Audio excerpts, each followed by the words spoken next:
Okay, we are connecting. We can see you as well, Rasima. Yeah.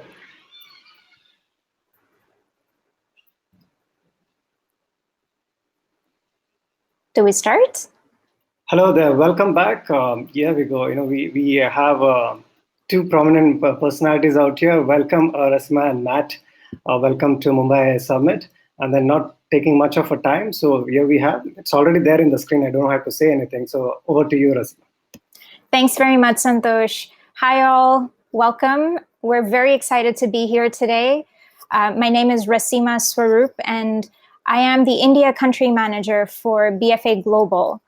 BFA is a consulting firm that works at the frontiers of finance, data, and technology to craft efficient solutions that enable individuals, organizations, and communities at large to address vulnerabilities and prosper. In India, we've seen a vast array of AI solutions being deployed across all sorts of industries. Enterprise AI is seeing compounded annual growth rates of 200 to 250%. Startups are also fast growing, with about 113 million in funding in 2017 to over 760 million in 2019. That's just within 2 years of a growth. And it really does feel like a tidal wave that's it's just ready and it's waiting to be surfed. That said, we've also seen numerous leaders hesitate when considering investing time and effort in AI solutions. Some of the core challenges they face include a difficulty in assessing the AI solution's true ROI or how to align it with the company's KPIs. There is also a lack of skilled resources that could allow for an in-house solution to be built and to test and train these models. And to add to that, there's the fear of missing out and potentially falling behind from their peers in the AI solution journey. For those that do decide to take the plunge are often unclear of where to begin, determining how much data is enough data and how to go beyond what they already have as a solution. At BFA, our work on AI has been focused on helping organizations assess their readiness and design appropriate solutions to improve their products and services. We've worked on solutions to improve MSME businesses, enhanced agent network support, created channels for FSPs to reach and better serve low-income and excluded communities.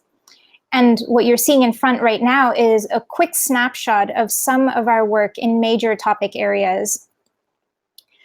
Now, one of our flagship programs is a global accelerator called Catalyst Fund, which supports early-stage inclusive fintech startups in emerging markets. We've worked with over 30 startups globally and transformed those insights into toolkits, including one on AI readiness.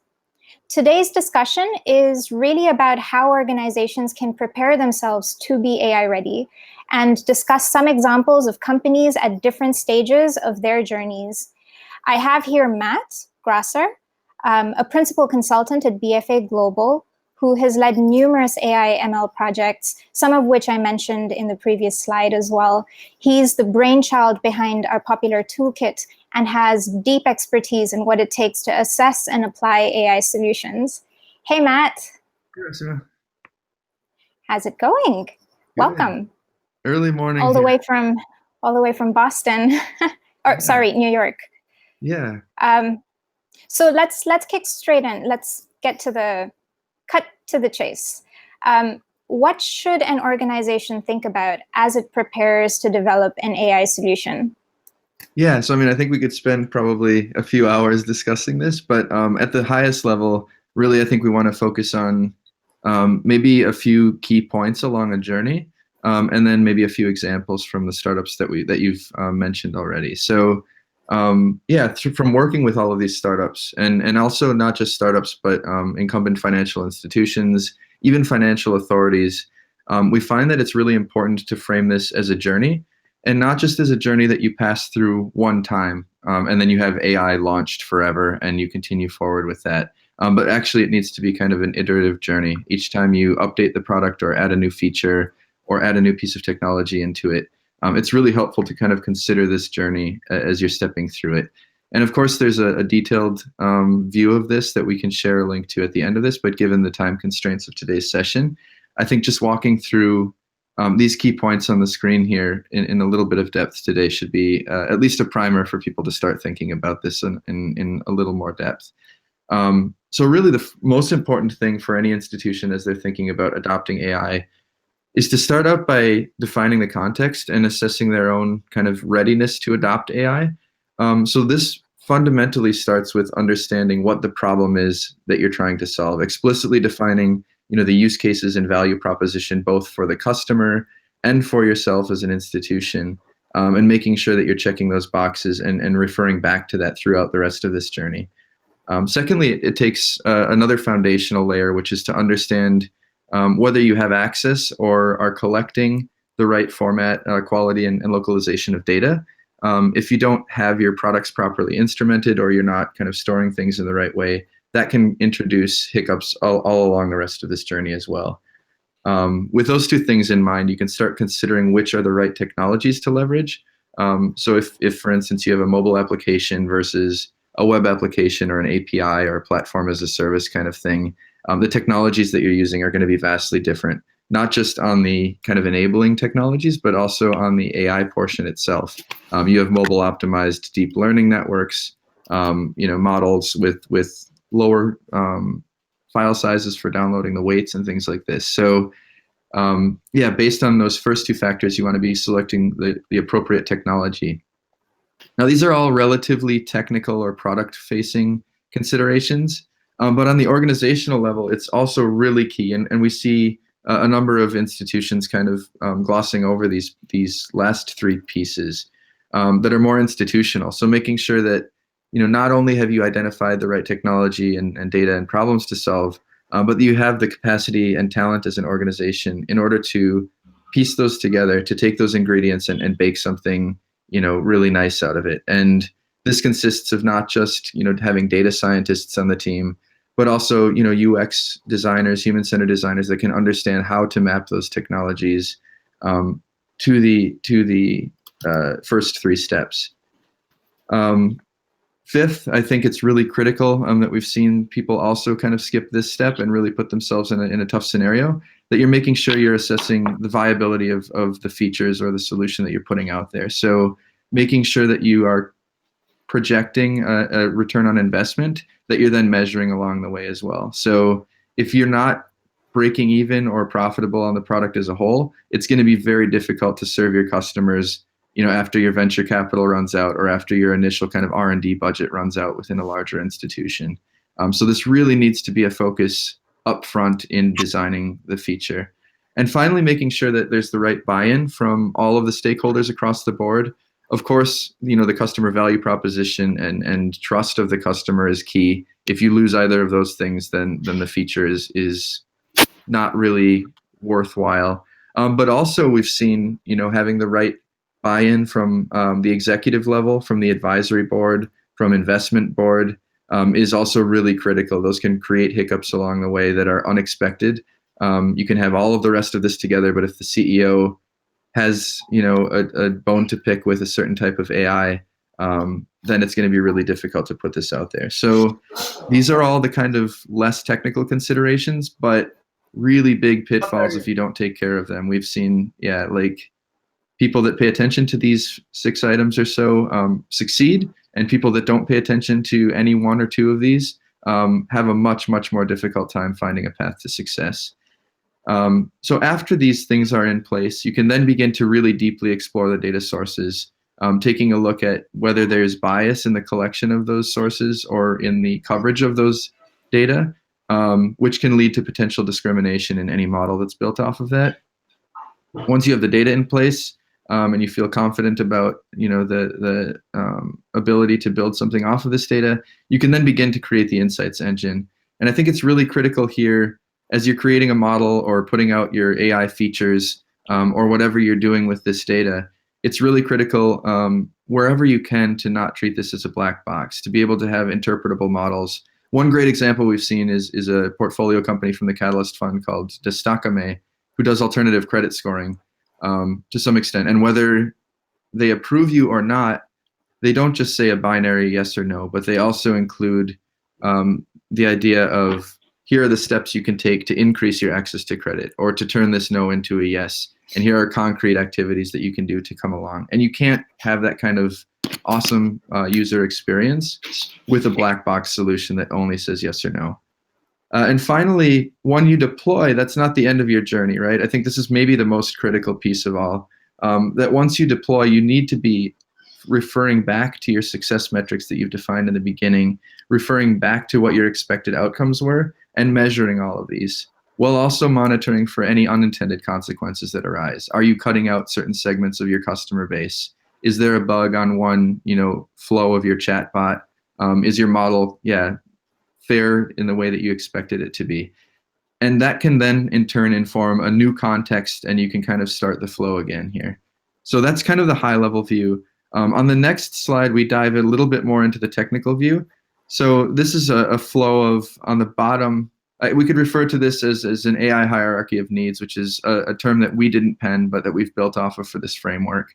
At the bottom of this pyramid, you have the collection of data. And as you move up, you're kind of working toward the deployment of a feature that's built off of that data. So you need to be able to collect it in an appropriate way, validate it, move and store it in the appropriate way, explore the data to make sure that its fidelity is high through dashboards and whatnot, be able to aggregate that, engineer features out of it, create machine learning models off of that, and various tests to make sure that this model is doing what you think it should, and finally deploy it. So that's the high level view. I think the exciting part might be to go quickly through three case studies that kind of I think the recording will go show how the different levels of that readiness can appear. Okay, let me just exit. So on the bottom right of these three examples, we see a hierarchy with the areas that we worked in highlighted.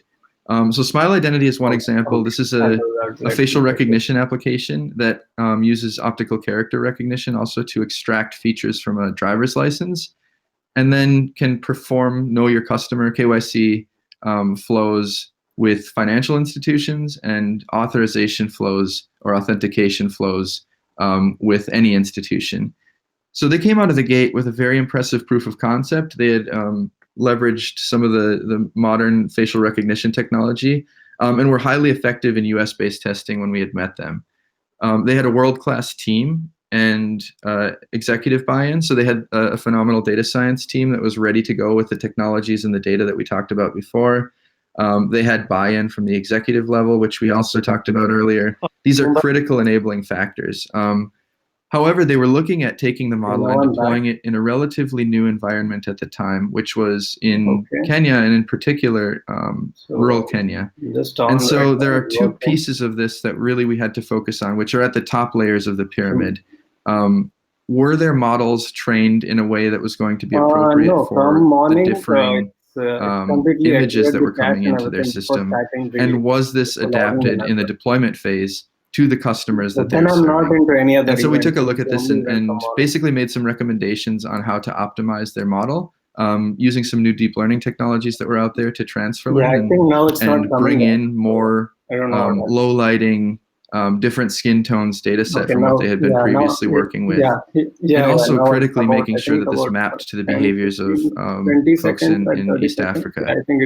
So one major consideration was when people take a selfie in rural Kenya, they don't tend to smile, which was the triggering mechanism for this. So everything else could be in place, the buy-in, the technology, all of this, but making sure you're measuring what your customers are saying was critical for understanding that piece. So the second example plays kind of on the other end of the spectrum. This is a company called payAgri that operates at the time in South India and focuses on farmers and connecting them up to various providers.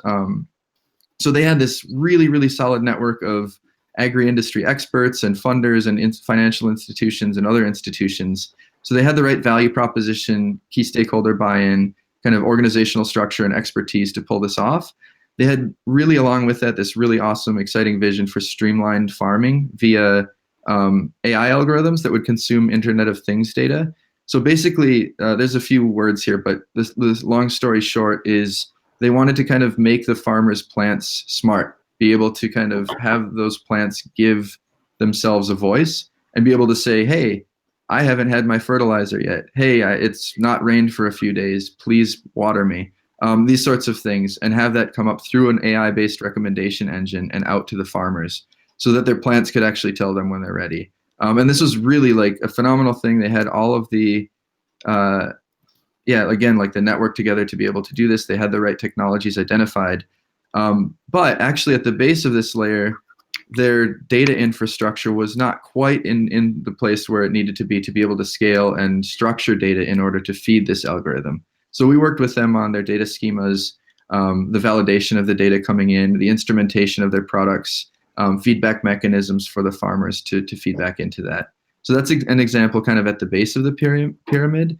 And then in the third example, we worked kind of in the middle of this pyramid with a company called Optimetriks. Now they're a micro merchants, fast-moving consumer goods intelligence company. They focus on what products are available at various small shops, mostly across East and West Africa. So they had this really cool setup where, again, they had kind of the right buy-in. They had a viable model already operational, but it was being manually done. So in chatbots, there's this concept called bot yourself, where basically like you have your customer service agents act as chatbots to gain expertise in preparing to build a chatbot. In this case, this is kind of like the business analytics, like the physical retail business analytics version of botting yourself. They had a physical agents network that was operating in a viable model, manually counting the products in images that they were capturing as they went past these shops. So as a result of that network, they had a pretty robust merchant network that they were collecting information from, and really high quality data. So our intervention here focused maybe more on the traditional point of AI, which is what technologies and AI features are available to kind of run with this. And so here we have a screenshot of an object detection algorithm that was running that automates that process of counting products in images, and really sets them up for efficient success. And the second piece of this was maybe more on the deployment side, which is how can we take these insights and not only inform suppliers and maybe provide discounted prices to the merchants, but have another stream of information that comes off of these images that provides channels for alternative credit scoring. So yeah, I think that those three examples really show a variety of how this framework has been useful. And on the next slide, we have a couple of links, and I'll turn it back over to Rasima to kind of take us home. Sure. Thank you so much. Sorry to interrupt as well. Just running a tight with the time, so I'm kind of a reminder out here for you. Absolutely, and we're just about wrapping up. Thanks very much, both Santosh and Matt, for really contextualizing and bringing this framework to life. And also some of the key things where, their diversity in data sets is key, and it can happen only once you've reached a certain level within your journey with the framework as well. So just to wrap up, we would just say that this is a great time for focusing efforts on innovation, especially as it relates to building resilience in communities and catalyzing funding, as donors and service providers are all encouraged to think beyond traditional approaches. However, please bear in mind, AI alone is not sufficient to solve many of the problems at hand. For example, in this COVID environment, there are systemic problems of containment, regulations, breaking supply chains, or the unavailability of structured processes to facilitate safe travel across cities. AI cannot solve these problems, but it can serve as a very useful tool to help create visibility to informed action by stakeholders. So just as a final note, you need to think through the applications carefully, ask the right questions, identify the relevant use cases to start with, then determine your approach to the AI readiness framework that we have described. This framework is not just for fintech startups. We would also want to just note that it has been put into use by banks, MFIs, other corporates, and even regulators that either already have a product or aspire to develop AI solutions. So please do check out the links on the page for more information if you're interested. And with that, we'll close our chat and open to questions. Sure. Thank you so much. So quickly, we have about 30 seconds. So for a question, if you have any, you can just drop in at the questions section, sure then. So if any, if not, then yes, I think we are running as per the time schedule as well as much as possible. So maybe you can unshare the screen, Rasima. Sure. Okay. Here we are. Sure. Then. Thank you so much. So I would say, I think we don't have a questions right now. I'm sure I think they might be contemplating the same and then, putting up. So we'll make sure as a team that it reaches you, and then, offline you can actually address the same. So thank you so much, for Razima, for being here, and Matt as well. So audience, you can, how to do it, right? I don't have to say it. Thank you so much. Thank you so much, everyone. So let's move on to the next session. We'll be back in a minute's time. So until then, thank you so much, Razima, for making time, and Matt as well. So see you soon again. Yeah. Thank you. Thank you.